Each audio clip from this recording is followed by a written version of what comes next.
Yes, I'm Batman. I'm Batman. I'm Batman, Alfred. I'm Batman. I am Batman. I'm Batman. I'm Batman.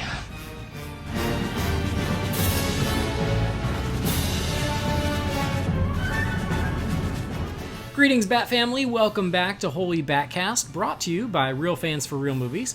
Please visit our website, holybatcast.com. It's your one-stop shop for everything that you need for the show. But don't worry, we're also all over the internet on every website where you spend your spare time. So you can go to Facebook, Twitter, Instagram, and YouTube and search for Holy BatCast, and you will find us. We are also on Patreon, so if you would like to help support the show, you can go to patreon.com/holybatcast. And as always, a huge thank you to everybody who does that, because they don't have to, but they do it anyway because they are awesome. So it's patreon.com/holybatcast. We are also part of the Real Fans Podcast Network, so if you're looking for some other shows to check out, go to rf4rm.com and give some of those a listen. As always, I'm your host, Andy DiGenova. Hi, and if you'd like to follow me on social media, I'm on Twitter and on Instagram. It's just my name, Andy DiGenova. Now, this episode, we're going to be talking about a couple new photos we got from Aquaman and Shazam. We're going to look forward to San Diego Comic-Con 2018. We're going to review another episode of Batman the Animated Series, aka The New Batman Adventures. Then we're going to answer your emails and voicemails in the Wayne Manor mailbox. I don't have to do it alone, thank God. So joining me, I have our Batgirl, the number 3 in our string here. It's Brendan Lowe. Hey, Brendan. You know, sometimes it can be fun doing it by yourself, but it is more fun with another person, let me just say. It's true. It's true. How you going? Huh? How you doing? I'm good. I am sweating my balls off, and you are freezing your balls off. It's crazy how the planet works. It is. It's particularly cold here this morning in Brisbane. I'm currently I'm lying on my couch on top of a doona with an electric blanket over the top of me and my Batman hoodie on. All right. Well, I mean, that's the way to do it. I hope you have a mug of hot cocoa or something. Just Batman hoodie, by the way. Like, that's it. Well, it better be. Cool. And unfortunately, Jamie cannot join us this week. He is actually away for the weekend celebrating his wedding anniversary on a beach. There's no joke. That's true. So happy anniversary, Jamie, to you and Kimbra. I don't know how many years it is. I guess I should listen when you talk, but happy anniversary nonetheless. And I'm waiting for a punchline. Well, I mean, I did message him and go, hey, we're doing the episode, anything you want me to share? And he said, leave me alone. I'm on a beach with my wife, and she's cuter than you. So. Oh, I don't know. I mean, You're pretty cute. I mean, I'm kind of adorable, but anyway, yeah, so the show must go on. It's me and Brandon, woo! But don't worry, you're going to hear Jamie's voice very, very soon, because a little peek behind the curtain, there's another episode just waiting to be released, because I am going to be gone all this week because of Comic-Con, and I will not have time to record an episode because I'll be too busy partaking in all the geeky goodness of Comic-Con. So we got a little episode in the can just waiting, and I'll release that so you guys out there don't have to wait too long for a new episode. Do you know why? Because I love you guys. That's why. I'm looking out for you. That's why you're adorable. You know? That's right. It's what's on the inside that counts. Actually, this time next week, it's all going to be happening like right now. Yeah, 1 week from this moment, we'll have seen all there is to see from the Warner Brothers DC panel. Oh, I've got an early start coming up next Sunday. Whew. That's right. Brew the coffee. Are you a coffee drinker? I'm not actually. I'm not a hot beverage drinker. Oh. I don't know. I just don't like the hot. I don't know. It's weird. I just don't like the hot temperature. Yeah. Interesting. I would think, being a Christmas fiend as you are, that you would enjoy like hot cocoa or something. Yeah, you got to remember cider. Christmas for us is the weather you're having at the moment. Oh yeah, that's got to be so weird. Is that weird for you, or for you guys? You guys go, no, it's Christmas. It's time for a pool party. Like, is that? Kind of, yeah. Like, that's sort of what it's like. And it's also weird too, because obviously all the Christmas paraphernalia and movies and stuff, like, it's all snow themed. But Well, and over that's what, here, that's what I was gonna ask. Yeah. Is like, so when you watch Christmas movies and Christmas cartoons and it's all snowy and wintry, does that not resonate with you guys? Because you're like, no, Christmas is in the summer. it's weird because we've always had like I said, all the movies and stuff are all based at winter, so I'm just kind of used to it. Like, I'm used to watching movies set at wintertime in the blistering heat. It's I don't know, that's just normal to us over here, I guess. Mhm. But it really does, like, I think it's everyone's dream, and I know it's certainly one of mine, to have a white Christmas. Right. It seems to be it's really is a life goal for most people I know at some point, to not be here for Christmas and go to the States or the UK or something and actually have a white Christmas. That'd be awesome. Oh, we don't get white Christmases here in LA, so we're not much Oh, help. no. Otherwise, I'd say, No. yeah, come stay with us for Christmas. You're essentially like t-shirt and shorts weather all year round, aren't you? More or less. So, Yeah. I mean, I don't know if 'Cause you want to meet I've me in been Illinois. I've been there in January and it was just as hot as it was when I left here. So It can happen. yeah. Well, I guess I wanted to do it last, but we already brought it up, so let's do it first. Let's talk about San Diego Comic-Con. It's coming up. Woohoo! A week Geek f- Christmas. Yeah, a week from right now, we're going to have seen the Warner Brothers panel. We're going to have seen the Aquaman trailer and whatever other goodies they bring us. So, what are your expectations for Comic-Con this year? Well, I mean, the only thing I'm expecting is the Aquaman trailer, because we've been told it's coming. Right. I mean, I would assume we will get our first look at Titans. I think there'll be a lot more information regarding the DC streaming service, and I think they've pretty much said that there will be a lot more from that as well. Not Teen Titans, Young Justice. I'm expecting we'll get a look at that. I'm expecting the first teaser for Shazam, because it's already wrapped, so there's no reason for there not to be a teaser for that. And I know it's wishful thinking, but I would love to see a tiny, tiny bit of footage from Wonder Woman. Mm-hmm. Like, they've been filming long enough, and they have done stuff like that before, where a movie's only been filming for a couple of weeks. Yeah, that was our first look at Suicide Squad. They were in the middle of filming. Yeah. At Comic-Con, yeah. So I think we might get all of that. I would hope we get all of that. I'm not going to be disappointed if we don't get all of that. Anything above the Aquaman. The one I'm really looking forward to, I think, is the first look at Titans. Just after that Robin photo that we fapped about for a good solid 20 minutes in the last episode I was on. I really want to see some footage from Titans. Yeah, I agree. I co-sign all of that. We're getting the Aquaman trailer, and that, honestly, that's enough. Woohoo! Great. Yeah. I do expect word has come out over the past week or so that we should expect a Shazam trailer or teaser of some kind. That makes a lot of sense, so I'm all for that. For Wonder Woman 1984, yeah, you're right. They probably have enough footage now to put a little something together. I'm not going to hold my breath for the footage, but again, I expect the reveal of Cheetah. Mm-hmm. And I also agree with you about Titans and the DC streaming services. We're going to get a Titans trailer, we're going to get a Young Justice Outsiders trailer, and a little more information about the streaming service, which is all really awesome too. Because even though we had a great time fapping about Robin, I'm ready to see the rest of the Titans. One of our listeners was like, "Yeah, Robin's great, but I still want to see the rest." I'm like, hey, no argument for me. Just because we were psyched about Robin doesn't mean we don't want the rest. And it is time to lift the curtain and reveal the entire team, because people aren't really concerned about Robin. They're concerned about some of the other characters. So this is the time to come out and really show that you've got the goods. And I can't wait to see what they have in store for that. But this is what I do want to say is I want, as we get up to Geek Christmas, to Comic-Con, I start to see the fans speculating about anything and everything that could be revealed at Comic-Con.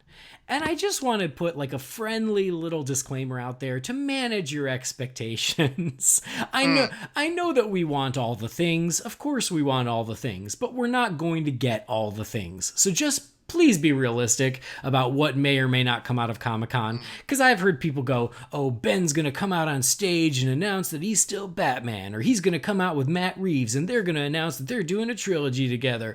Or they're going to announce Man of Steel 2. Or they're going to announce, and all that would be great. And I'm not against any of that. I love all that. But for the past 5 years now, Warner Brothers hasn't really dropped any unexpected bombs at Comic-Con. They haven't made any announcements that made us all go, what? The closest thing is when they have the logos come up, like that was when we saw the Flashpoint logo and people went, oh my God, they're making a Flashpoint movie. But that was it. There was no conversation. There was no announcement. It was a logo on a screen.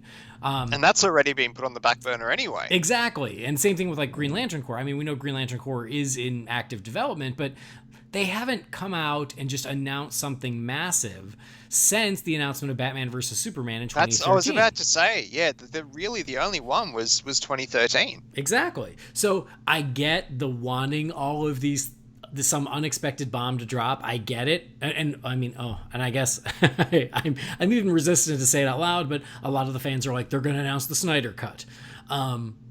I wouldn't hold my breath for that either. So I get wanting some sort of amazing unexpected surprise. I get that, and I'm with you, and I would love it. But I just am not expecting it because that has not been Warner Brothers' style for the majority of Comic-Cons. So just keep expectations realistic, I guess is my only advice. Like, I don't want you to be disappointed because we only got these amazing things that you expected. Yeah, I mean, there's the stuff that is realistic, and then there's essentially a giant wish list. And I mean, look, out of all those things you listed, honestly, I think the one, if it were to happen, I would be most excited for is, if they were to announce a Man of Steel 2. That would make me so happy. Do I think it's going to happen? No. Yeah, I'd love it if it did. No. Yeah, I guess that was my other question then, is so like putting that aside and just being very realistic and going, hey, I'm only expecting what they say that we're getting. That's all I'm expecting. Although I will tell you, I have signed up to go visit Dick Grayson's loft from Titans. Oh, nice. Because it is going to be set up in the Gaslamp district. And you're able to pre-register, so I did that. So I hope I actually get in, but I've pre-registered for it. So yeah, they're setting up Dick Grayson's loft as a promotion for Titans, which is kind of exciting. Nice. So it's on Friday, Saturday, Sunday, isn't it? Oh, it starts Wednesday night, my friend. Oh, does it? So Wednesday night is preview night, and preview night has now just become an additional half day of Comic-Con. Yeah, okay. They call it preview night, but no, everyone's already there. So it's Wednesday night, then Thursday, Friday, Saturday, Sunday. Okay, so it starts Wednesday. When are you heading there? Wednesday. Wednesday? Okay. I'm all in. And when do you start lining up for Hall H? Well, that's a great question. So in the past 2 years, I've gotten in line for Hall H Friday morning at around 8 a.m. Yeah, and it's on what you're lining up for is on Saturday night or Saturday morning? Saturday morning at about 10:30 a.m. Okay. I think last year they did it at 11, which was even more cruel. Because at that point you're like, come on, let's just do this. The past couple of years I've gotten in line at 8 a.m. on Friday. Mm-hmm. And I've had a friend, our friend Sean Gerber, who he got in line the night before. He got in line Thursday night. Okay, so does he save a spot for you? Or? Yes. So we switch off. And it's cool with that? Yeah. It's pretty normal. Yeah, it's not like we saved a spot for 20 people. It's literally, there's a couple of us. Okay, fair enough. And everyone kind of does it, so. Yeah. But this year, the Hall H lineup is not as exciting as in years past. That's true. So Warner Brothers is still there, but Marvel Studios is skipping this year. And the 2 years ago when they skipped, Fox took that spot, and it was still kind of cool because that was when we got our first look at Deadpool and we got our first look at X-Men Apocalypse, which not as good, but there was, but at least there was like some, there was some new stuff that they had to share. This year, Fox took the spot, but it's Deadpool 2, which we've already all seen. That's what. They're showing like. Is it an extended cut or something? And they're going to screen an extended cut of Deadpool 2, which is cool, but like... I've already seen the movie. Like, that's not as big a deal for me. And so, that's not the same as having the Marvel Studios panel. And when you look at the lineup of like last year we had the Stranger Things panel in the middle of the day on Saturday, which was amazing. And I think it was 2 years ago when we had the Aliens reunion panel. In 2016. Yeah. And so like there was stuff like that you're like, oh, I'm camped out and I'm in Hall H all damn day.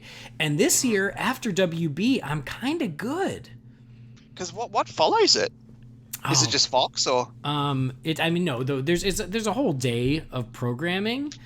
But now you're going to make me look it up, aren't you? Well, you don't have to. Well, I feel like I do because there are people listening and they want to see. Here it is. Once you get your seat, is that your seat for the day? Not necessarily. Like as people leave, and you can scope out better seats and go. Okay, but I mean, like after say the Warner Brothers panel, if you were there specifically for that, they don't make you then file out. And come back in. No. Okay, because for a lot of we don't have panels like that at our conventions, but we have more like, the celebrity guests doing their panels and stuff. So, say for example, last November for Supernova here in Brisbane, if I wanted to go to the Millie Bobby Brown panel, I had to line up for that. And then Stan Lee was directly after her. I couldn't just stay in the room for the Stan Lee panel. I had to go back out and then line up again. Yeah, Comic-Con, they don't clear the room. So, you can just camp out in one room all day and watch everything in that room. Oh, that's cool. And same for Hall H, and that's what I've done for the past, 4 years now? I think this is my 5th year. I think. Anyway, but that's what I've done is I've spent all day of Saturday in Hall H because I want to see WB and I want to see Marvel Studios, and so I just watch everything in between, and those things in between, some I liked more than others, but usually they were something pretty cool. So this year, here's the schedule for Saturday that makes me go, eh. So it starts off with Warner Brothers at 10:30 to 12:30, 2 hours. Woohoo! That's nice. Yeah, that's awesome. So that's why I'm there. But then after that is the 19th annual Animation Show of Shows. Okay. After that is RZA, Movies, Music, and Martial Arts. Right. The next one is EW, Women Who Kick Ass. That one they do every year. That'd be pretty cool. And that one, depending on who they have, is pretty cool. So that was, Gal Gadot was on there. Peggy Carter, Haley Atwell. Yeah. Haley Atwell was there. Kathy Bates was there. Charlize Theron was there. So like they've had some really cool people. Michelle Rodriguez. They've had some really cool people on that panel, but it just depends on who the lineup is. And then it wraps up with the Deadpool 2 panel at 5:15. But of that, the only one I need to see is Warner Brothers. And I have a hunch a lot of people are going to feel the same way. Yeah. And so I don't anticipate getting in line as early this year as I have in previous years. Yeah, that makes sense. Because I don't want to give up Friday if I don't have to give up Friday. And I've given up Friday the last 2 years and I haven't regretted it, but you lose a day of the con. And so this year I'm just not, I don't think that lineup is strong enough to waste all day Friday in line. Not to mention the worst part of waiting is between about noon and 4 p.m. on Friday because you are in direct sunlight and it is so hot and you're going to die and it's awful. So if I can skip that and get in line at 4 or 5, I'd rather do that. I'm still going to camp out, but I don't anticipate spending all day in line. Because Warner Brothers, are they bringing obviously the DC stuff, but I'm assuming there'd be Fantastic Beasts and are they like Godzilla? Is it? They have Godzilla. I don't know if they're going to show it, but it'll be Fantastic Beasts. It'll probably be Mowgli. Oh, yeah. And then it'll be the DC stuff, and there's probably something else in there too. Because like last year they showed Ready Player One. Ready Player One, I remember that. Yeah. So it's not just DC. I mean, that's everybody's there for DC, but Warner Brothers still shows their other stuff. So that was where we got our first look at Mad Max Fury Road, and that was where we got our first look at Man from U.N.C.L.E. and Warner Brothers does their slate of biggies. And so I think this year it is Fantastic Beasts, Mowgli, and DC, and there might be something else. I can't remember what it is. I keep forgetting Mowgli's a thing. I know. I think everyone will. I don't anticipate it doing well. Do you ever go to the CW stuff? Yeah. I Is it in Hall H as well, or is it different? Usually it's not, but a couple years ago, and it was when it was the year before. It was the year that Supergirl was premiering. So this was in July. Supergirl was premiering on Saturday, and that night in Hall H on Saturday night, they did a whole DC CW panel where they did every DC show. And nice. I had just spent 2 days in line, and I was exhausted, but I was like, I really want to see Supergirl. And so I stayed all night long, and they showed the premiere of Supergirl. Nice. But I haven't done it since then because, again, I think the last couple years they've broken it up, and so there's a Black Lightning panel that's separate, and then I think there's like a Legends of Tomorrow panel that's separate, so you can pick and choose. So yeah. Awesome. See, I'd love to check that stuff out too. Oh yeah, it's super fun. I think the one year I did go and they did them all, it was like a 3-hour event, and it was fun. It was so fun. It would have been more fun if I had good sleep, but it was fun anyway. It started with Stephen Amell coming out in full Green Arrow, like doing a monologue. It was really fun. But anyway, that's kind of the plan. But all that to say, if there was some sort of wild card announcement speculation, knowing that we're keeping our expectations in check, would that be it? Man of Steel 2? Would that be the one that you're like on the top of your wish list? As you're talking right now, I just had a thought. I mean, I think if they were going to do this, they would have announced it, but it would have been really cool if they did something to celebrate the 10th anniversary of The Dark Knight. Yeah, that would be cool. That would have been cool. I mean, maybe that could be a surprise, but I think that would be something they would announce. I would think. Yeah, that would probably be its own panel. Yeah, but that'd be sweet. I think it was in like 2014 when we were. It was the 25th anniversary of Batman '89, and we're like, there should really be a Batman '89 panel. Like, that would be amazing. Yeah. And they didn't do it. But they don't do a ton of those, but they should. Like when they did the Aliens 30th, man, that was cool. So for the big superhero movies, last year was Batman Returns. That would have been so cool to do that. So, oh well.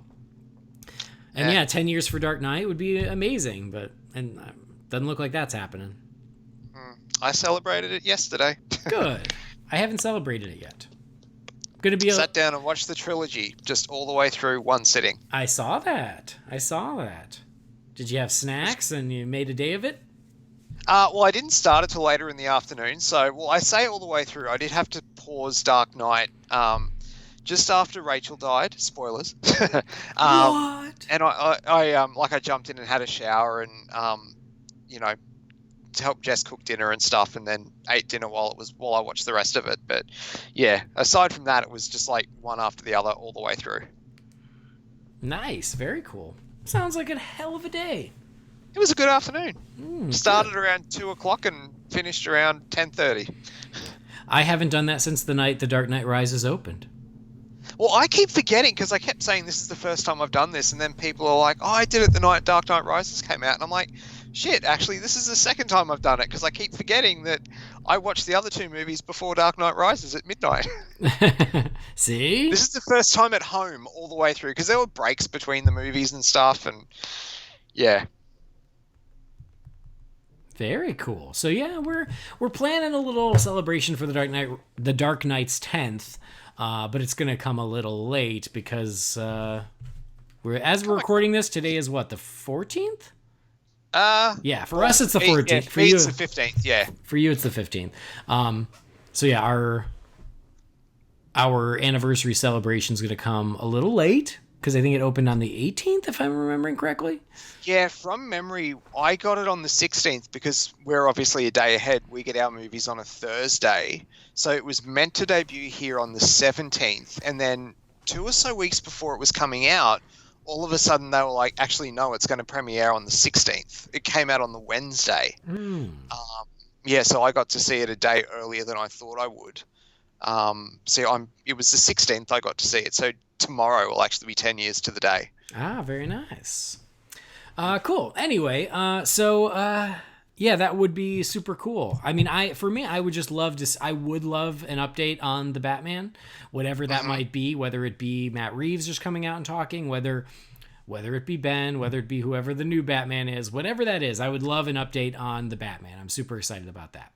Oh God, could you imagine how much the internet would break if they did announce that either Ben was staying, or even more so, if they announced who the new guy is? Again, This is one of those unrealistic things, but man, the internet would just lose its collective shit if that happened. Well, I mean, I'll tell you a secret. That's where Jamie is. He's been getting in Batman shape. Oh, yeah. Oh, nice. So you heard it here first. Matt Reeves is gonna come out and announce Jamie Drewley is the new Batman. He's just like grumpier than usual. Yeah, I mean, exactly. He will strike fear into the hearts of criminals.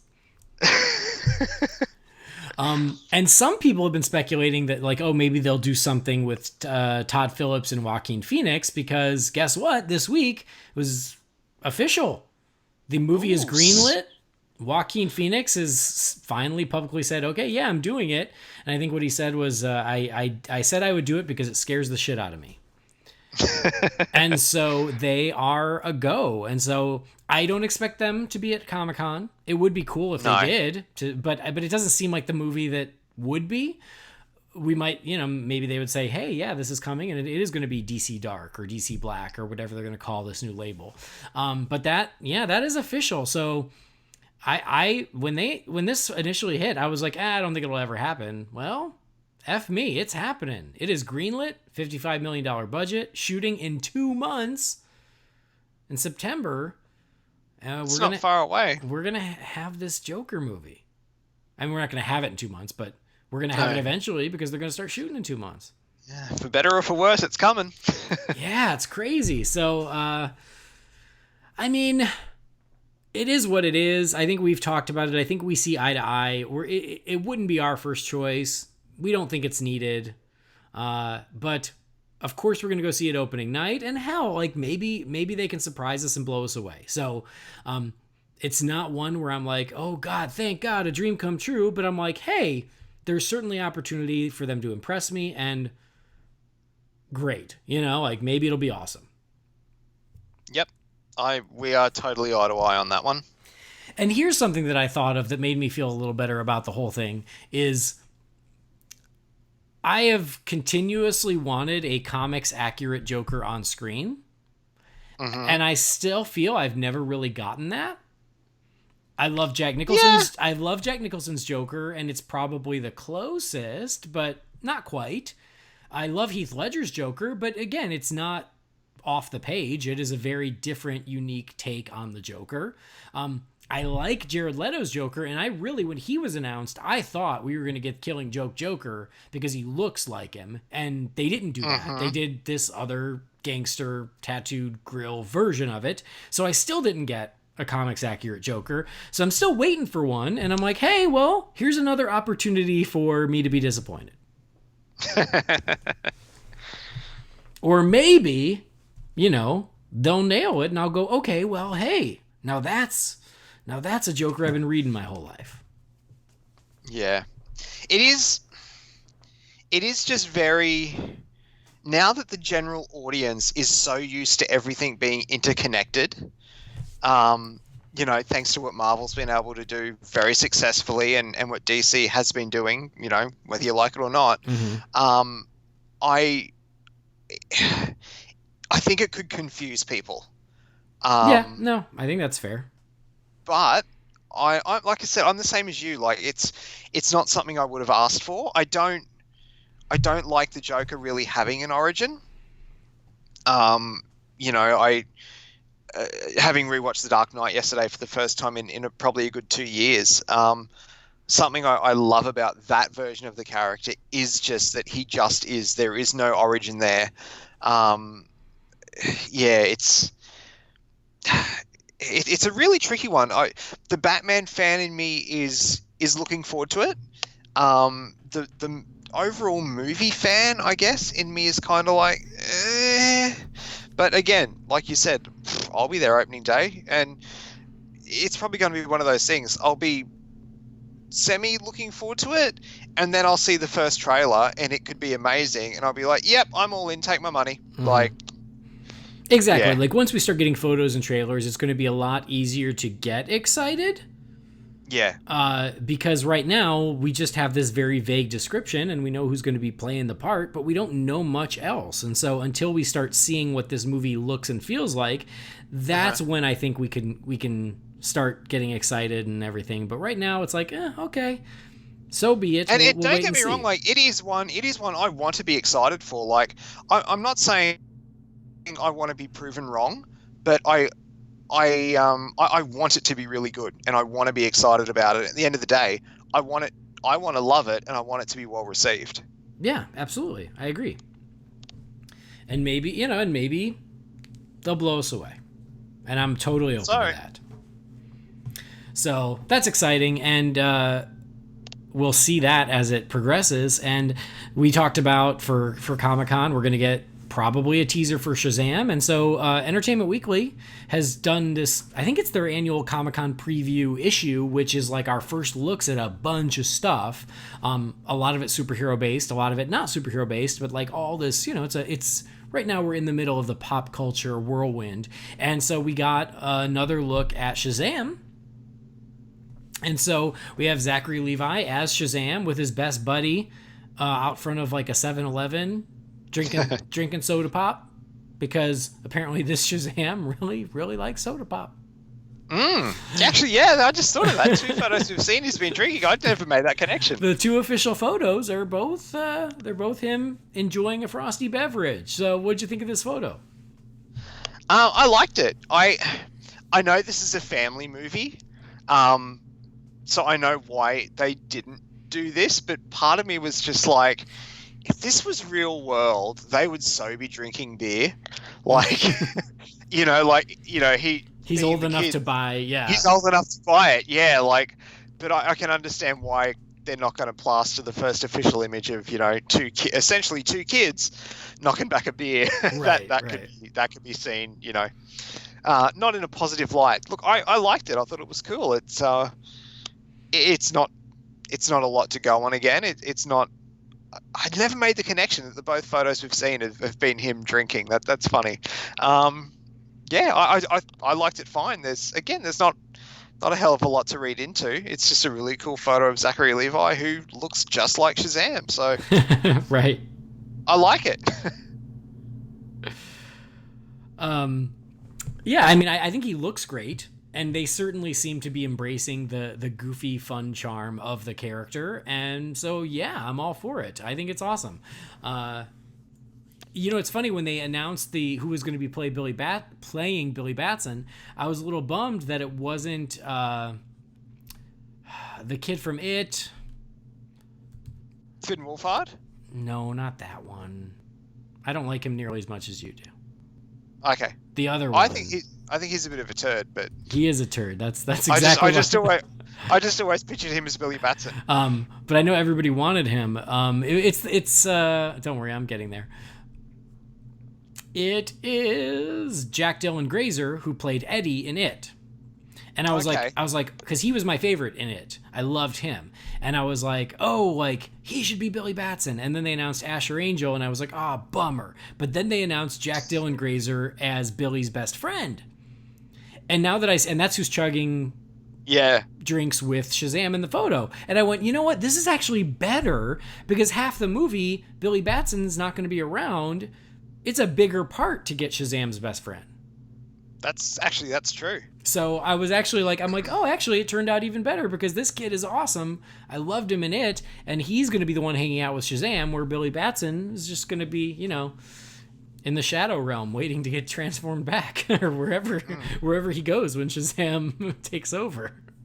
Hey, I was just having a look at the Shazam IMDb. Did you know Adam Brody's in this thing? That sounds familiar. And also that DJ Katrona, who was Superman in the Justice League Mortal. Wow.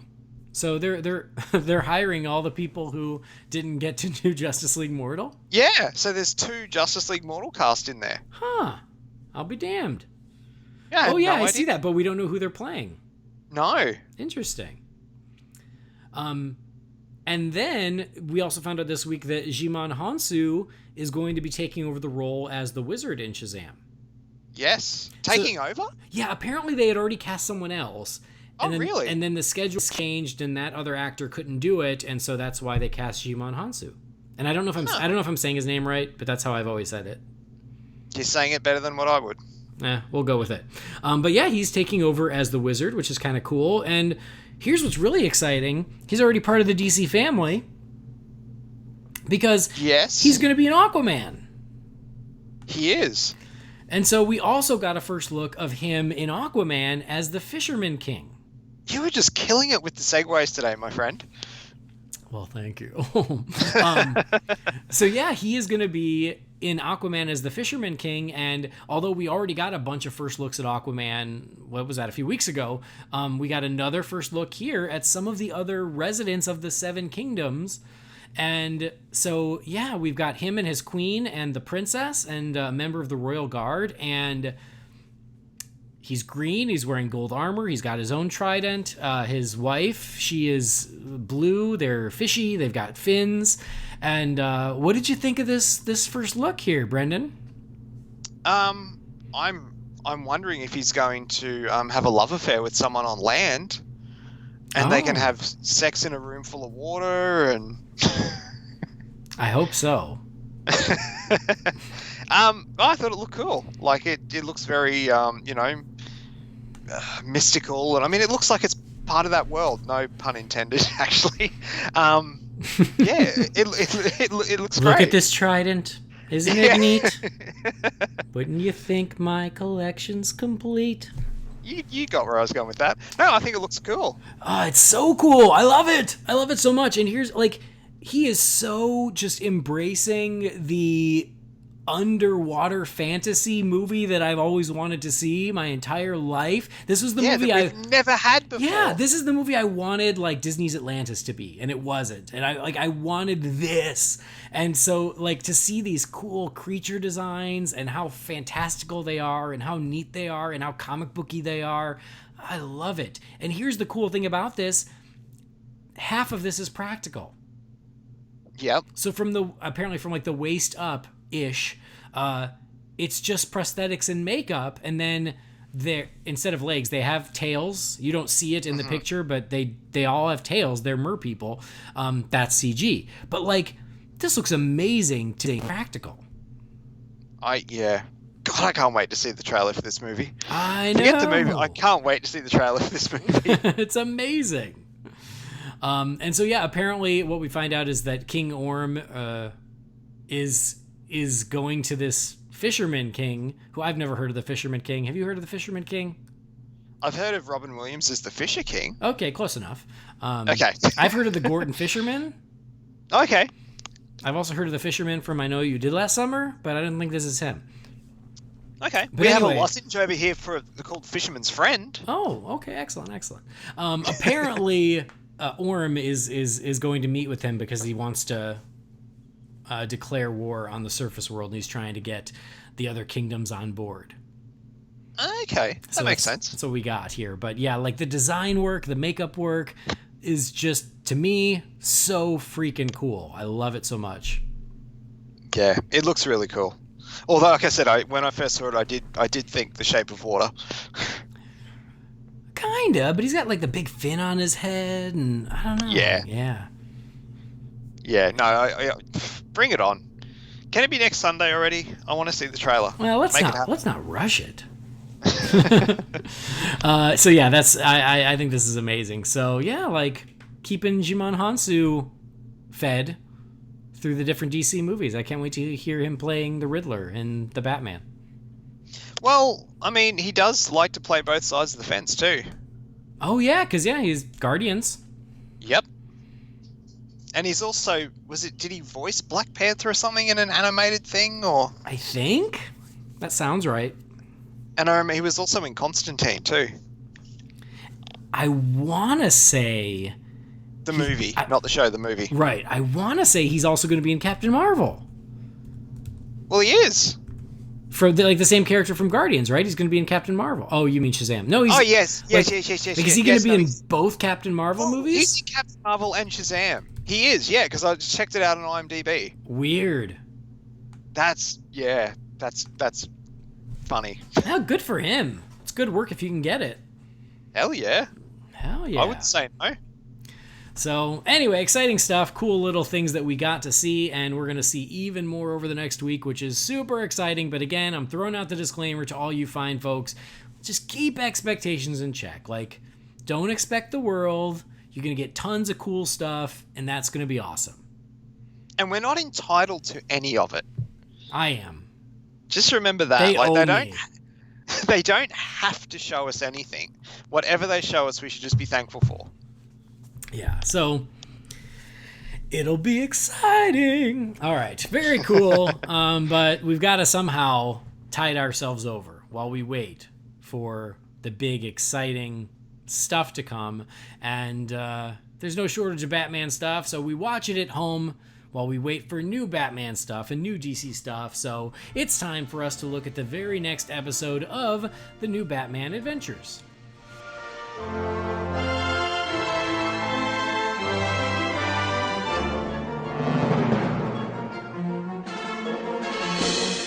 Last time we did You Scratch My Back. It was the Nightwing Catwoman love affair episode, which I thoroughly enjoyed. Now we're on to Never Fear. And it is the Scarecrow's debut into the new Batman Adventures. So there are people, citizens of Gotham, who have lost all sense of fear and are going insane. One guy was afraid of heights, and now he's running around Gotham like a crazy person on rooftops and swinging around and almost gets himself killed. One of Bruce Wayne's employees decides he's had enough. He's going to tell Bruce his ideas or he's going to quit. And he ends up quitting, and these people have lost their fear. And Bruce Wayne decides to do a little reconnaissance, and he finds out that there's this self-help seminar where people come to not be afraid anymore. And of course, who's behind it but the Scarecrow. Scarecrow has done a version of his toxin that, instead of making you fearful, makes you live without fear, which can be just as dangerous. Batman gets gassed with some of this, so he loses his fear and he starts losing his shit. And so it's up to Robin to rein him in. And Robin's got to go after Scarecrow on his own because Batman can't be trusted. And then fortunately, he gets the antidote, Batman gets better, and together they take down the Scarecrow. So, Brendan, what did you think about Never Fear? This was one, when it first started, I couldn't remember it clearly. I was remembering bits and pieces, and then I thought, is this the one where this is going to happen? And then there was even a moment where I questioned if the Scarecrow was the villain or if this was the Mad Hatter. I couldn't remember. It was the way the guys were acting at the start. But then as the more I saw, I'm like, oh, that's right. And when Batman got gassed, that's when it all started coming back to me. I'm like, that's right. I remember now that Robin has to rein him in and he tries to fool him and all the rest of it. But this episode was really enjoyable. The Scarecrow is one of the maybe one or two character designs from the new series that I actually really like. Very scary look, particularly for a kid's cartoon. I was laughing at the start. You mentioned how, the guys swinging around on the ropes and everything. I know this is a bit of a trope in animated superhero shows, but part of me was just like, what are they swinging from? Yeah, yeah, exactly. Where's that attached to? Where's that rope attached to? And because they're not just swinging, like he's moving, but he's not like, it's just the one rope. Right. It's not like he's like Spider-Man swinging, but it's just the one rope. And at one point, Batman and Robin go around a corner on a rope, and I'm like, how is this possible? But, you know, you just go with it. But it did sort of make me chuckle a little bit. I really liked the sort of, you could almost say like the self-help. It was almost very much like a televangelist type thing. It seemed a little bit more cultish, which I liked as well. I sort of always like it when those kind of people are portrayed as villains, because I'll be honest, in my opinion, they are. Yeah, really thoroughly enjoyable episode. I loved Robin having to rein in Batman, and the fact that it's Tim Drake Robin as well, it kind of carries a bit more weight, because it's not like it's Dick trying to pull in Bruce. Like, they're both grown men. This is literally a child trying to stop arguably one of the most unstoppable people on the face of the planet.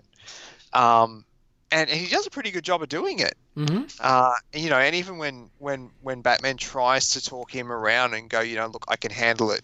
You'll take the lead on this one and everything. And the way Tim again's like, you know, you almost had me. Like, he stands up to him again. And, you know, Batman, because it's a kid's cartoon, essentially calls him a little shit. He just doesn't say shit.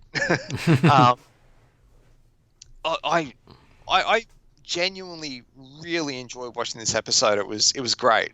Really enjoyed it. I'm with you. I love this one. I mean, I love the Scarecrow. He's one of my favorites. And I have mixed feelings about the new design. I think it is definitely creepy and scary. Absolutely. I just don't think it's a Scarecrow. It's more a Grim Reaper, isn't it? Yeah, he looks more like a corpse, a hangman corpse from the Old West. Yeah, I can see that. Than a Scarecrow. So, like, it's cool and it's creepy, but it's just not very Scarecrow-y. So I prefer the middle design the best. There's been 3 designs, and the first one wasn't quite there. I prefer the middle one. And this one is creepy in and of itself. It's just yeah, it looks like a weird cowboy zombie or something. It's strange. But I love Jeffrey Combs takes over the voice here, and so that's another big shift. A lot of the voices remain consistent, but you get a new one. But he has a great creepy voice. He ends up playing the Question in the Justice League animated series. I love that character. Yeah, so he's he's a great voice and he gives a great performance here. But yeah, I love this episode. I love the idea of like, hey, having no fear can be just as dangerous as being crippled by fear. That's an interesting. And the fact that Batman can't handle it, and that Robin has to step in and take control of the situation, I think is amazing. And the fact that he isn't fooled by Batman. He recognizes the problem and he takes care of the problem and he does it himself. It's just a great extra little wrench to throw into the works in this episode. I think it's so good. When he realizes that Batman's not okay when they're in the Batplane, and the Batplane, he's doing all these really insane maneuvers in the Batplane. The animation in that is really cool too. So I really like that. So no, I agree. I think this is a great episode. It works in a lot of different ways. There's interesting things going on with not just trying to get the villain, but also with Batman and Robin. Yes.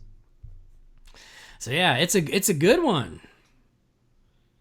And like when Batman hangs that thug, the self-help guy over the edge of the building and just like lets the rope snap and he doesn't care. Yeah. Right. And like Tim has to like save the guy, and yeah, it's Batman and Robin having conflict can be done badly, and it can also be done pretty well. And this is very much the latter. It's a really good way of doing it. Totally.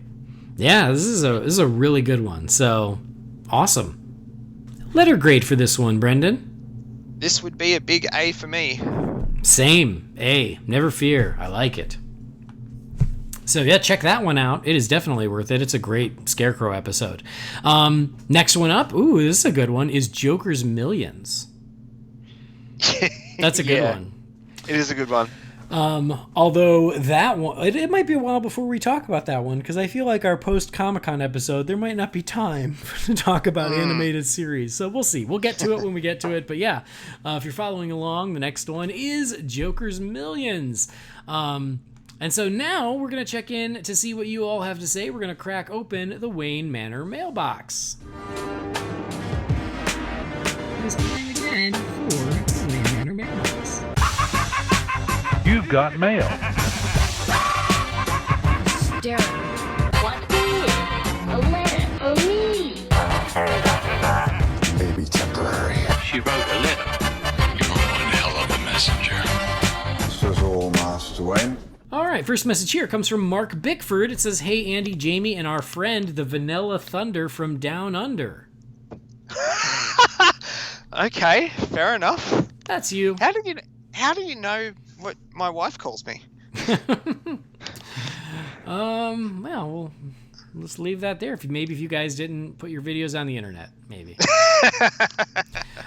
Anyway, here's what he says. I've been thinking about the lead up to the Batman-Catwoman nuptials, and in particular about the differing memories of their first meeting. As we've seen, right up until Batman number 50, Batman remembers their first meeting as being on the boat from the original Batman number 1, while Selina keeps saying they met on the street.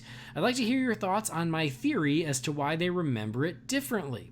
But I'll confess, I really don't know anything about the post-Infinite Crisis, Final Crisis, Flashpoint universe before Rebirth. So, if you know something there that applies, please say so. Regarding the street, Selina tells the story more fully in Batman 50. Bruce was there acting as a vigilante with a fake scar before becoming the Batman, as was Holly Robinson, whom he was trying to rescue. If I recall, that's the story of their first meeting in Batman Year 1, and more importantly, that's the story of their first meeting in a post-Crisis on Infinite Earths continuity. So why the different memories? I actually think the King is going back to the ending of Crisis itself. In Crisis number 10, the heroes all went to the battle at the dawn of time to stop the Anti-Monitor, while the villains went to Oa to stop Krona from performing his experiment to see the moment of creation, as that experiment was the catalyst for the splintering of the multiverse. The heroes won their battle, and the 5 remaining Earths combined into one new Earth, but at least partly so Wolfman and Perez could finish the story coherently. The heroes who went to the dawn of time kept their memories of the multiverse, but those who did not go there did not.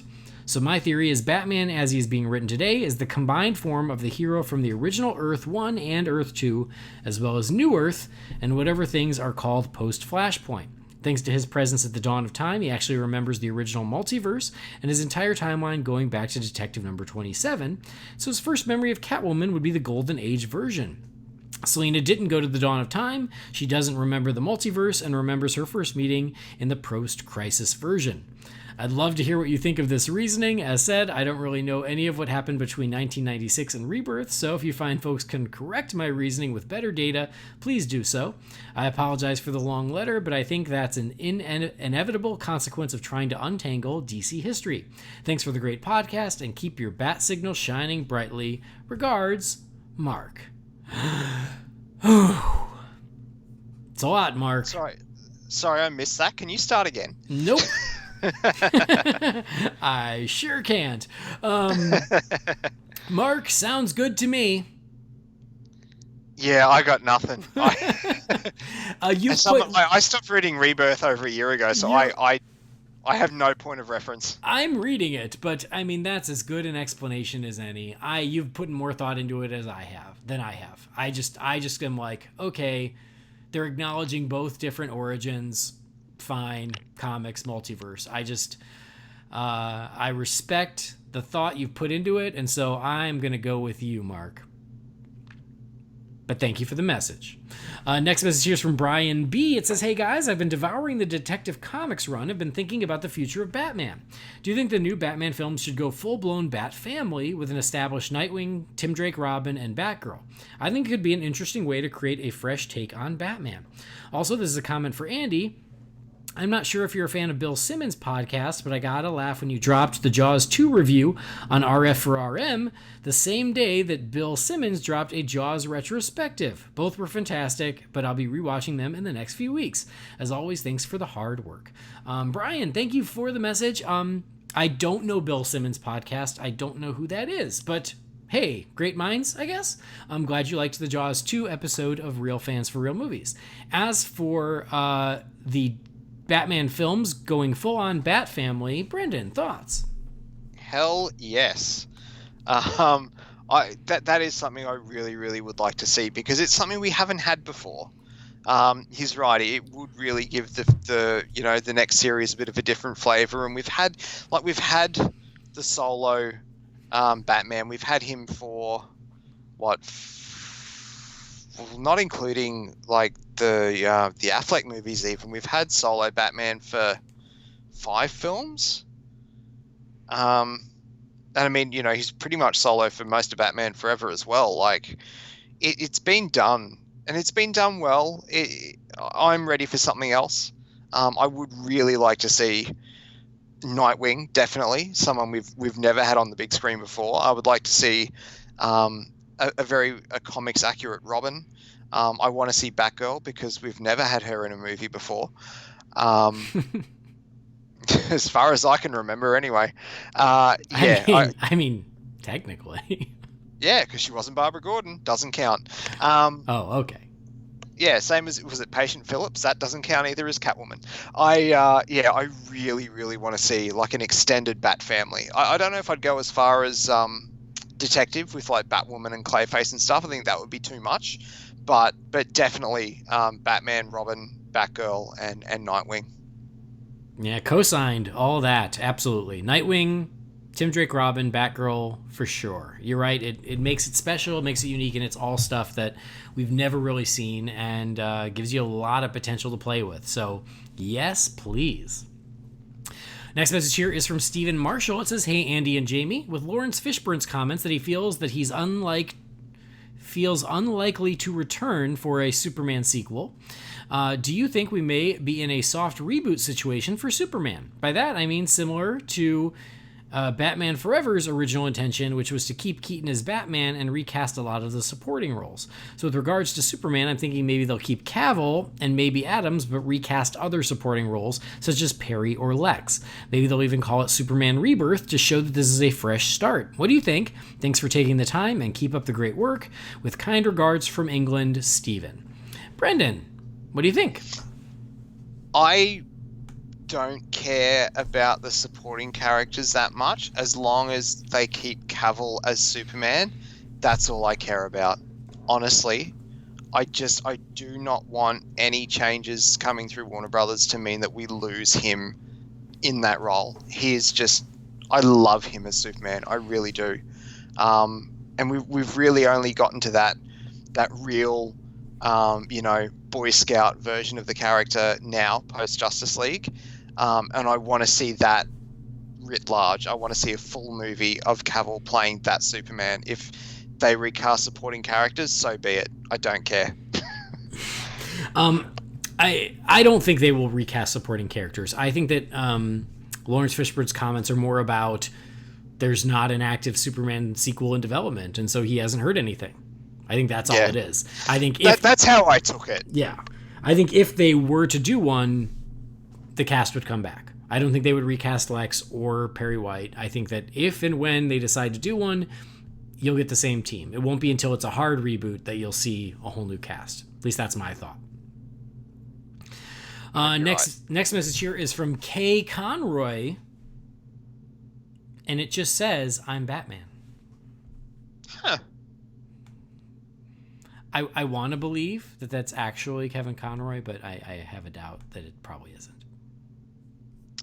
No, I think it's real. Okay, great. Well, hi, Kevin. Thanks for your message. All right, next message here is from Kevin James, who I don't think is Paul Blart, but maybe. This says, hey guys, I'm a relatively new listener. I really love the show. I know from going through the archives and listening to older episodes that you guys aren't really big gamers, but for my money, the Arkham series is the most immersive, fleshed out, and fully realized version of the Batman universe you can find, besides perhaps the animated series. From the designs, the villains, the atmosphere, the writing, and the thousands of little Easter eggs, it's just perfect. I recently got the chance to play Arkham VR. I wasn't expecting much, but it turned out to be incredible. Despite the limitations and short runtime, it truly makes you feel like Batman Batman from watching your parents murdered in Crime Alley from the perspective of a young Bruce to the experience of suiting up and descending into the Batcave. You guys have to check it out. Have you given any more thought to trying the series out, or have you at least been curious enough to look at some playthroughs online? Does Arkham VR entice you at all? Thanks, and keep up the great work. Kevin James. Kevin, thank you for the message. Yeah, it's all a matter of time. That's my biggest issue is I barely have time to record these podcasts, let alone play the Arkham series. I would like to. I'd like to break both of my legs and have no choice but to stay in my house for a few months and play the Arkham games. So it's not a lack of desire. It's just in my free time that I do have, it's just not a high enough priority. So I'm enticed by all of it. I just haven't dedicated the time to it. Brendan? I just don't have the patience. I'll be perfectly honest. I think I've said it on this show before. I've definitely said it on the Nightlight. For me, gaming is what I used to do as a kid. If I get the urge, I'll pop in a game. I just like mashing buttons for maybe half an hour to an hour. And then I go, okay, I'm done, and I might not touch a game again for another 6 to 12 months. It's just not my thing, really. I do really like, though, what they've done with the Arkham stuff and all the tie-ins and everything. It's been really, really good. I will say, however, I read the novelization of Arkham Knight, and it was really, really good. So if there had have been novelizations of the other games in the series as well, I would love to read them. I just don't really have any interest in playing them. It's just not for me. Fair enough. Next message is from Tom Fallows. It says, "Hey, Andy and Jamie, after listening to your review of Batman number 50, it reminded me of Mask of the Phantasm, where Batman is denied happiness, and in that, Bruce does say maybe things could be different. If the marriage had gone ahead, do you think it would have been better to explore that aspect of Batman and have them both have to make the hard choice to end the marriage? Maybe even have someone else take over as Batman, or even have them decide that maybe marriage isn't for them and their relationship works better as it was? Anyway, can't wait for your reply and that funky new mailbox jingle." Tom Fallows. I know, I do like that funky new mailbox jingle. Gaurav Venkateswar. So good. Anyway, interesting. Brendan, what's your take on this? Well, again, I haven't been reading the comics for a while.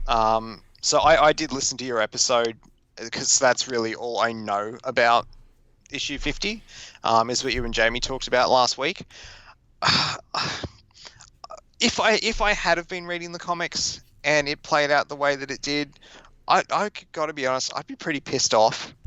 They made such a to-do about, the wedding, and then it just didn't happen. I think if you're going to go down that path, I'd actually be really interested. I know Jamie would hate it. I'd actually be really interested to see what their relationship would be like as a married couple. I think that would be something that we've never seen it before. And I have always liked Bruce and Selina's relationship. It's something I'd like to see, is all I can say, again, having not read it. And it's a shame, I think, that they teased people for so long and then just didn't go through with it. Yeah, I mean, you certainly could have gone that route of actually let the marriage happen and then... It doesn't need to be forever. Yeah, I mean, you could have. I was fine with it not happening. Again, I just wish Bruce and Selina had come to the same conclusion instead of Bruce standing there with his dick in his hand. Was Dick there? Yeah. Okay. But I assume that's what you meant. Obviously. But yeah, I mean, that you could have done that too, is have them get married and then them realize that, the world needs Batman, and if he's got a wife to go home to, that's not the best situation for him to continue being Batman. I don't know. I don't have a super strong feeling one way or the other, but I was okay with how it went down. Mostly. Next message here is from Ben Hoffman. It says, "Hey guys, sorry for the long message, but I've got a question." This is not long, Ben, compared to some of the others we get, so good on you. Keep it this long. If you made a bat suit for yourself, what would it look like? It could be a collage of various versions of the costume or something completely off. You can be as detailed as you want, like the length of the ears, type of bat symbol, material of the suit, belt style, armor, cape design, whatever. I'm sure you guys get the idea. Have a good day, everyone. Ben, thanks for the message. Brendan, bat suit. If you had a perfect bat suit for yourself. Affleck Justice League suit all the way with maybe slightly longer ears. Oh, really? Okay. Oh yeah, I love that outfit. I really do. I think maybe I would take the lead from you and I would do like the BVS bat suit, but slightly longer ears, and make it dark blue instead of black, and swap out the logo for the more traditional logo. With the yellow? Yeah, with the yellow. Okay. So using that as a base, but just shifting it a little bit to be a little more Silver Age comic booky. Because I like Nice. Yeah. Next message here is from Tommy Sanders. It says, "Hey, Holy BatCast family. I'd like to know if you agree or disagree with Tim Burton's decision on not doing the Sam Hamm Batman 2 script. Seeing what happened with both Batman Forever and Batman and Robin, and living in a post-MCU world where the DCEU and WB have to deal with clickbait articles on the internet, I think if Burton did Sam Hamm's Batman 2, that movie would have been successful. Batman fans would have been happy with the movie, everything would be different, and we'd not be living in a world where there is clickbait articles on DC every day." Tommy, thank you for the message. I don't think you can avoid the current internet culture of clickbait articles, no matter how much a 25-year-old movie might have been different. I think that was unavoidable. That just is the world we're living in. But as far as what about Batman, or what about Tim Burton doing the Sam Hamm script? It is funny you should bring this up, because you're going to hear Jamie and I's thoughts on it very soon. But Brendan, have you ever read the Batman 2 script? I've never read it, but I remember hearing a recap about it a few years ago. So the Penguin is after like statues or something, or it's tied, like there's statues or something tied into the history of Gotham. I can't. It was a vague description that I heard. Am I kind of close? That's accurate. Yep, that's accurate. Yeah. Look, I like Batman Returns. I don't put it on the same pedestal that you do. But I do genuinely like that movie. In saying that, it's a weird movie, and it doesn't feel like a sequel to Batman, to Batman 89. It feels very much a completely different thing. Like, out of those original 4 films, the only movies that feel that are in the same universe are Forever and Robin, Batman and Robin. I would have loved to have seen a more direct sequel to Batman 89. Is all I can really say. I'll probably know more and have more of an opinion on it after I hear the forthcoming episode, because I'm going to learn more in that episode than what I know about the script as it stands. So, yeah. Awesome. Well, we discuss all of that. Nice. So, something to look forward to. Keep an eye out for that. Next email here is from Douglas June. It says, "Greetings, Holy BatCast family. If Tim Burton had the chance to use Batgirl in his movies, which actress do you think he would have used? I always thought it would have been Christina Ricci or Winona Ryder." Douglas, thanks for the message. I agree. Probably. Was he with Helena Bonham Carter at the time, or? Listen, smartass. Yeah, I mean, Christina Ricci was still pretty young for like she was in Casper in 95, which would have been Burton, that was the same year as Batman Forever. And even then she was probably like 14, I think, ish. I don't know. I mean, I'm guessing, but she was a younger teenager in Casper, and that was 1995. So I still think she might have been a little young at that point to be Batgirl. Winona Ryder might have worked. I mean, we knew that Tim Burton loves both of these actresses, and so I could have seen him try to use either of them at some point. But aside from those two, I can't think of anyone else. Brendan, anyone spring to mind? No, well, I mean, I know I said it jokingly, but I mean, it's Winona Ryder, Christina Ricci, or Carter are really the ones that he kept going back to. So yeah, I'm trying to think of what other younger actresses he used in like the early 90s, and I can't think of any. There wasn't really any, no. It'd be Johnny Depp as Batgirl. I can't argue with that either.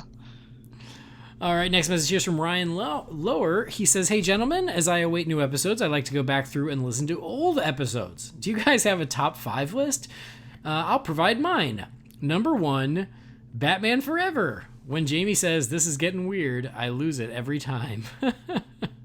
Number 2, the top Batman the Animated Series episodes.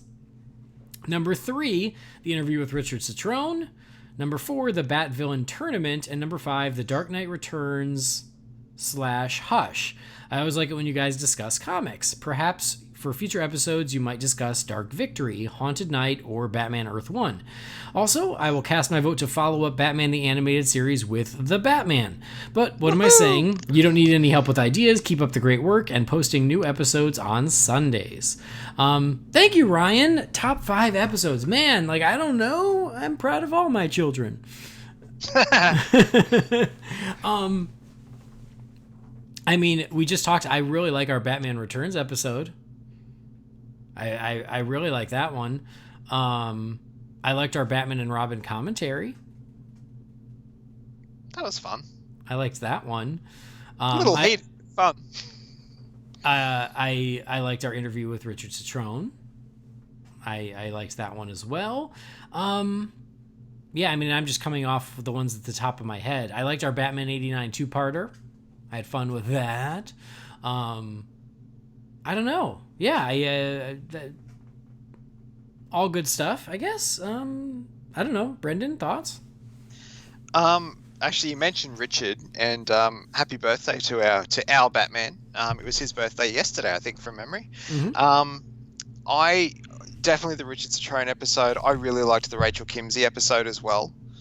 I liked the ranking the Batsuits one. That was fun.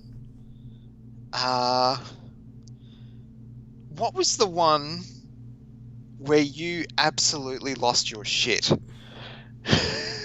I don't know. Wait, about what?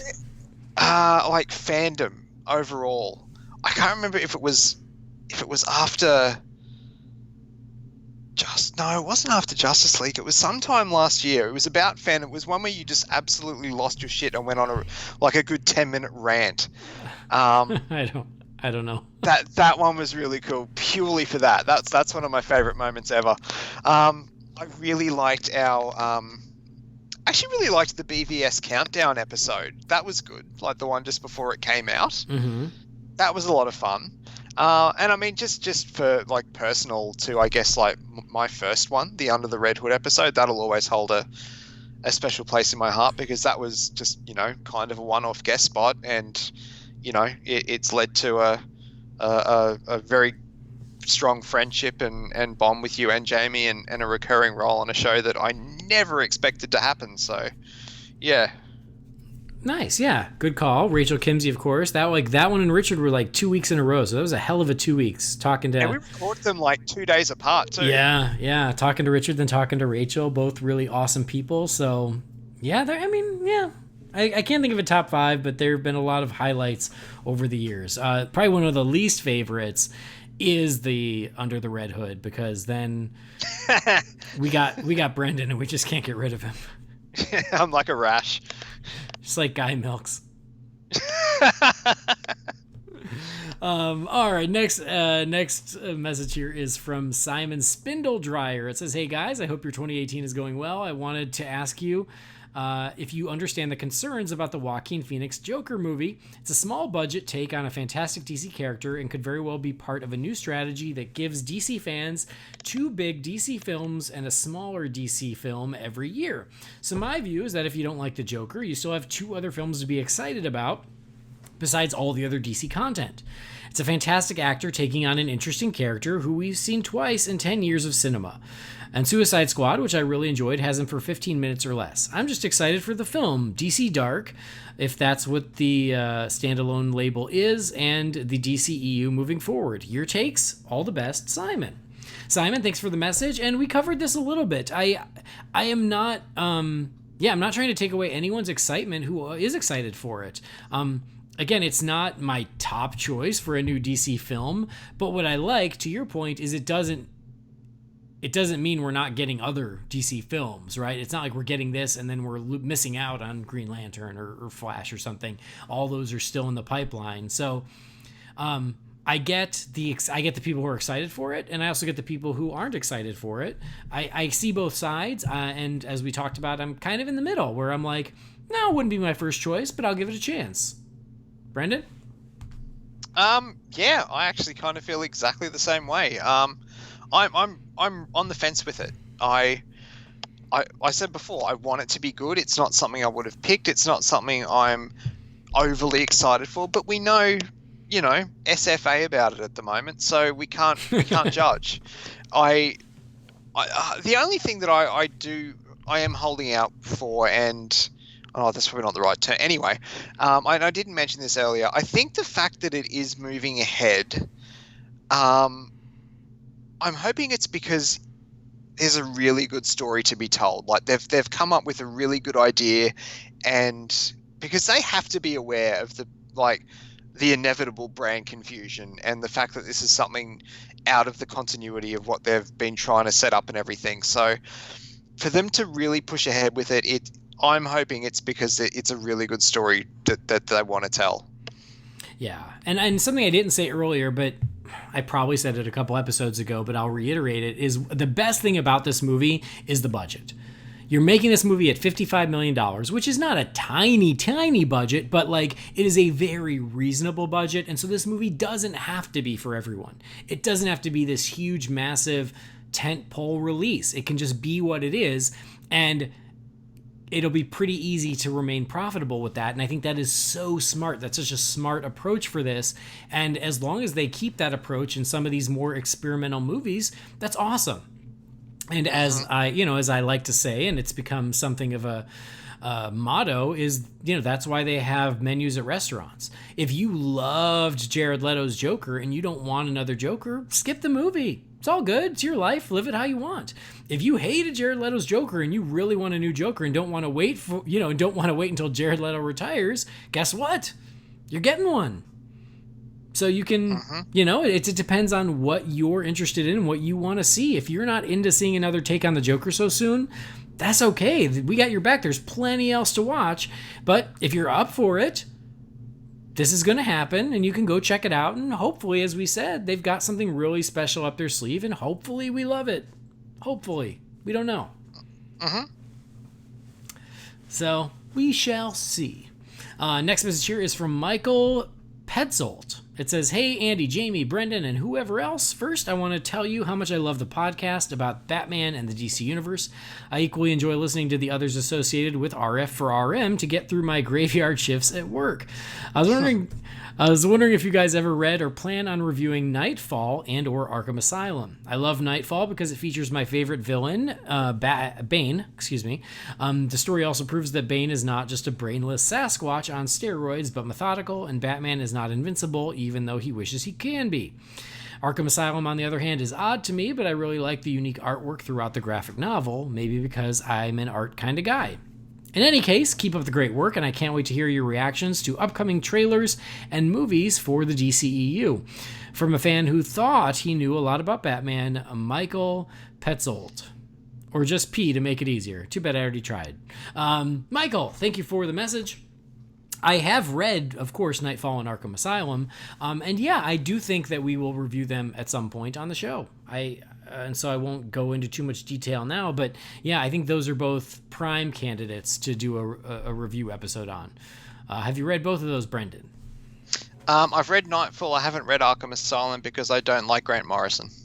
Okay. That's all I can say. Well, then I guess you're not on that episode. Nope. All right, this one last email, and then we got a couple voicemails. This email's from Stuart Busire. It says, "Hey, Andy and Jamie, it's Stuart from Guernsey. A couple questions.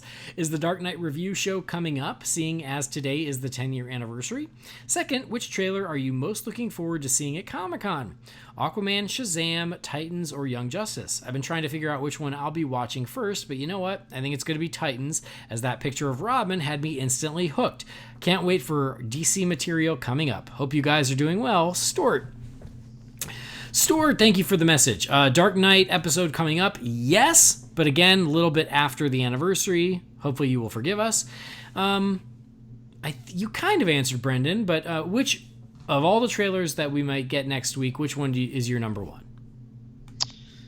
Oh, it really is a two-horse race between Aquaman and Titans, I have to be honest. I'm really excited to see what Aquaman's going to look like. But I'm also really interested in seeing more from Titans. Yeah, I mean, same, but I think Aquaman is definitely in the lead for me. Yeah, it might be by a nose, but yeah, it's not much. Like I'm really keen to see that Robin suit in action. Oh, for sure. I mean, I can be excited about all of them, but Aquaman is my number one because it is the big, it is the biggie. It is and coming it's the movie. first. Yeah. And it's the movie, and it's a movie I never thought I would see. It's a movie from a filmmaker who I have loved all of his work. It is a movie showing us a world we've never explored on film. Like, all of those things just make it so special, and that's what I can't wait for. Actually, well, yeah, out of all the stuff that's been announced, yeah, probably Aquaman just by a whisker. But if they do show us, a 30-second or something teaser from Wonder Woman 1984, that will be my favorite. Oh. Well, okay, we'll see what happens. We'll know in a week's time, won't we? Yes, we will. All right. Well, there you go. That was the last of the emails. But as I've said in the past, we have set up a voicemail number, guys. So I've got a couple voicemails to share with you. I'm going to make this disclaimer. I'm going to go ahead and make this right now. I set up the voicemail to hear your guys' voices, and so you guys could ask questions in a more personal way. But let's keep it to 60 seconds or under. I should have said that at the beginning. So please keep your voicemails to less than a minute because we got one. I'm not going to play it. It's super long. And so, yeah, the voicemail number is to, for you to make a comment, make a question, but it is not for you to comment on every single thing that we discussed in the last episode because that just becomes a whole nother thing. So please and thank you. Let's just keep those under a minute. And here we go. Let's check out our first voicemail. Hi, Andy and Jamie, who is probably back from Grail City, and Brendan, who I think got in a crossfire between Captain Boomerang and Captain Cold.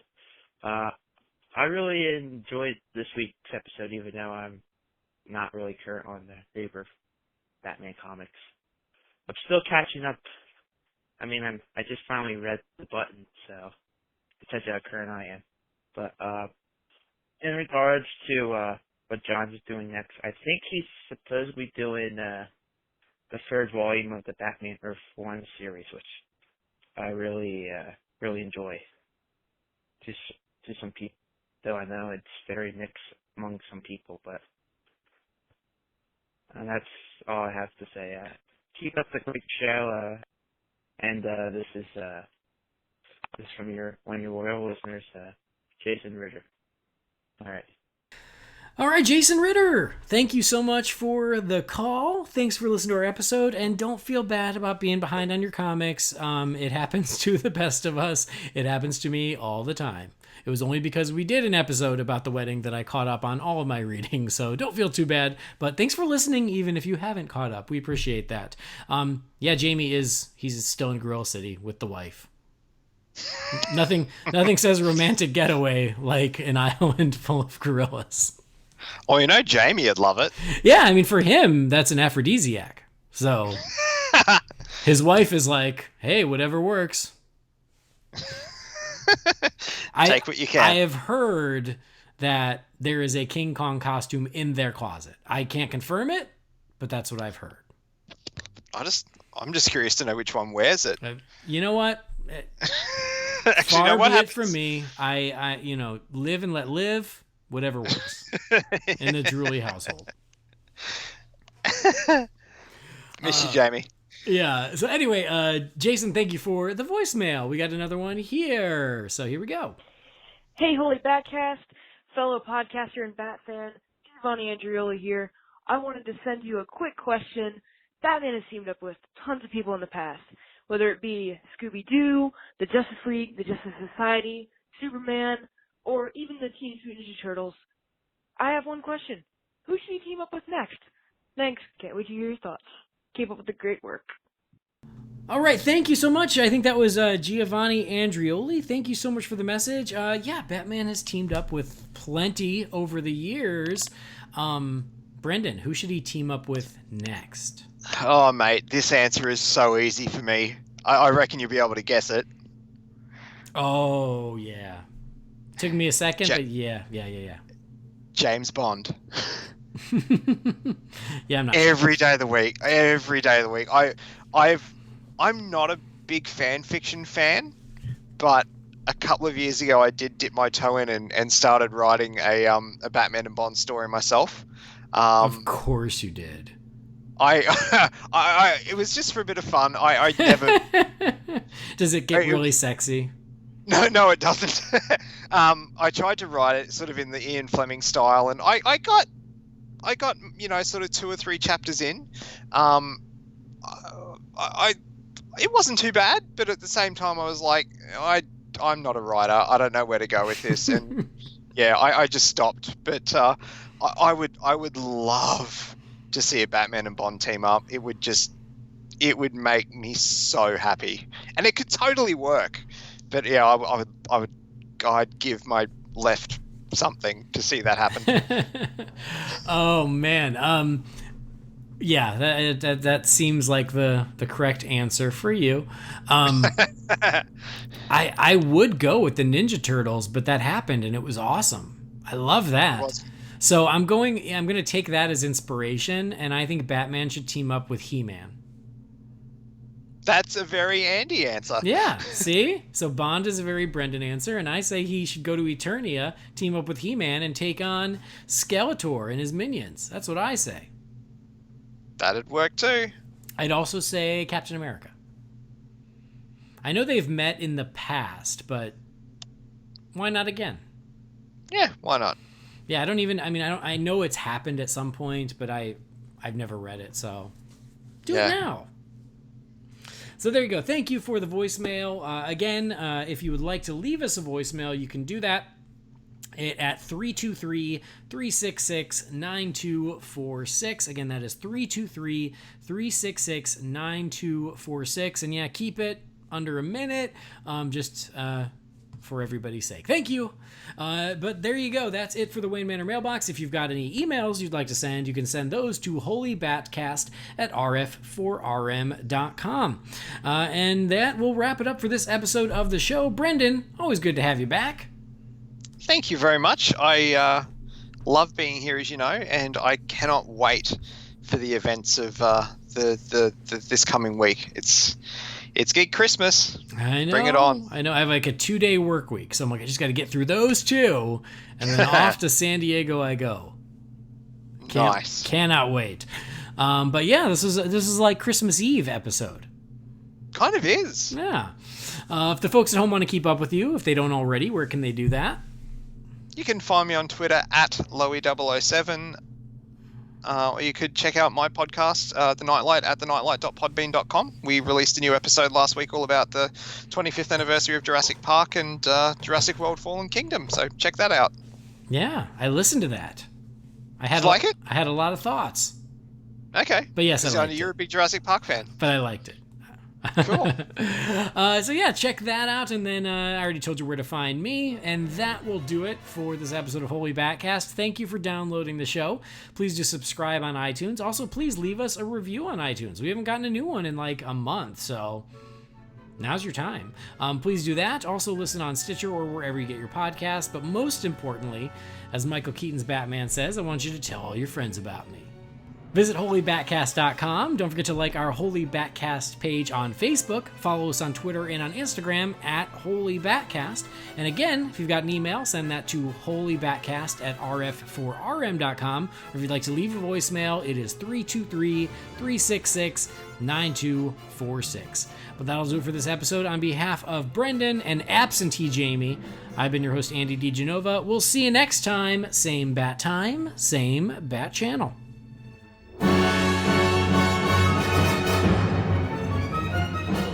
This show is a proud part of the Real Fans Podcast Network. You can sample all the shows that are part of the network at rf4rm.com. Those shows include Real Fans for Real Movies, the original show that looks back at films past and present. There's also Holy BatCast, all about Batman and the DC Universe. There's Disorder, every Disney film that looks back at every Disney animated feature in order. There's Taking the Bullet that looks at bad movies so you don't have to watch them. There's Please Rewind, the RF for RM retro show that looks back at older movies.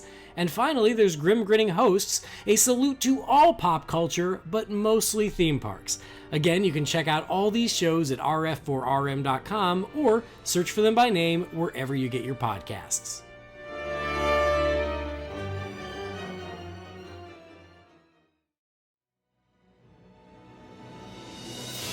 Holy BatCast is brought to you by Real Fans for Real Movies. Remember, the thoughts and opinions shared by the participants are theirs and theirs alone, and do not represent the companies or organizations they happen to work for.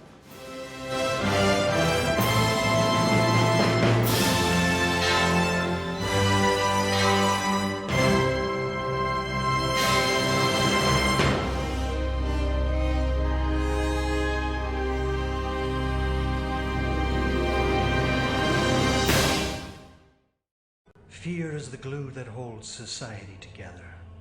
It's what makes people suppress their worst impulses. Fear is power. And today it will also be quite expensive if you want the antidote.